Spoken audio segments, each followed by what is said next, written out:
Hello friend SR ज्ञान sir YouTube channel आपण समस्त को स्वागत।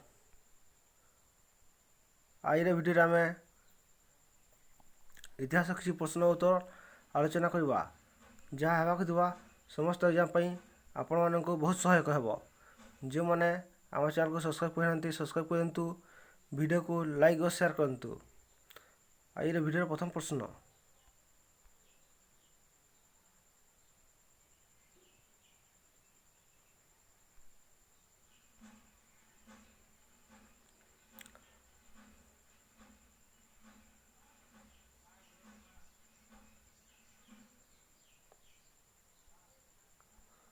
1946 ଖ୍ରୀଷ୍ଟାବ୍ଦରେ ହରେକୃଷ୍ଣ ମହାତାବଙ୍କ ନେତୃତ୍ୱରେ ଦ୍ୱିତୀୟ କଂଗ୍ରେସ ମନ୍ତ୍ରିମଣ୍ଡଳ ଗଠିତ ହୋଇଥିଲା।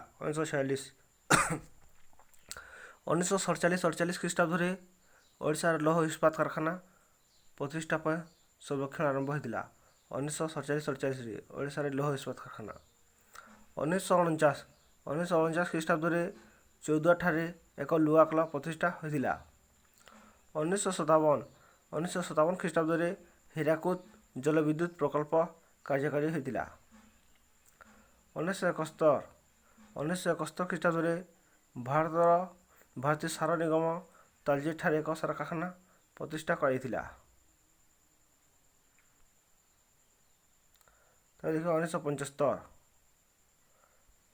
1975 ଖ୍ରୀଷ୍ଟାବ୍ଦରେ ପାରାଦୀପକୁ ରେଳ ଲାଇନ୍ ଦ୍ୱାରା ସଂଯୁକ୍ତକରଣ କରାଯାଇଥିଲା। ତାପରେ 1978 ଖ୍ରୀଷ୍ଟାବ୍ଦରେ ଭାରତୀୟ ଆଣବିକ ଶକ୍ତି ଆୟୋଗ ଦ୍ୱାରା ଗଞ୍ଜାମ ଜିଲ୍ଲାର ଛତରପୁର ଠାରେ ଏକ ବିରଳ ମୃତ୍ତିକା କରାଯାଇଥିଲା। 1981 ଖ୍ରୀଷ୍ଟାବ୍ଦରେ ପାରାଦୀପ ଫସ୍ଫରସ୍ ଲିମିଟେଡ୍ ନାମରେ ଏକ ସାର କାରଖାନା ଆତ୍ମପ୍ରକାଶ ପାଇଥିଲା।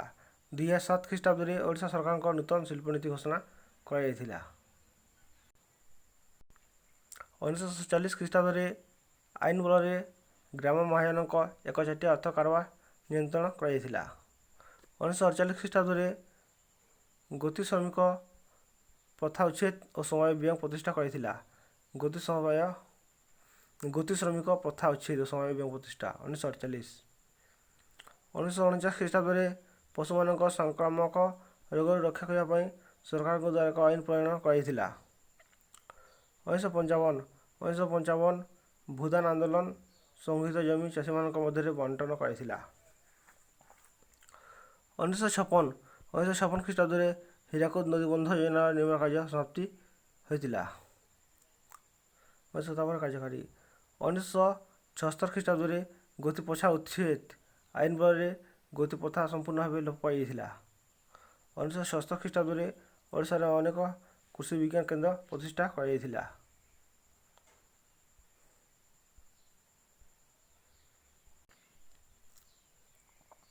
ଆଜିର ଭିଡ଼ିଓରେ ଏତିକି। ନେକ୍ସଟ ଭିଡ଼ିଓରେ ଆମେ ଆହୁରି ଏମିତି ଇତିହାସ କିଛି ପ୍ରଶ୍ନ ଉତ୍ତର ଆଲୋଚନା କରିବା। ଥ୍ୟାଙ୍କ ୟୁ, ଧନ୍ୟବାଦ।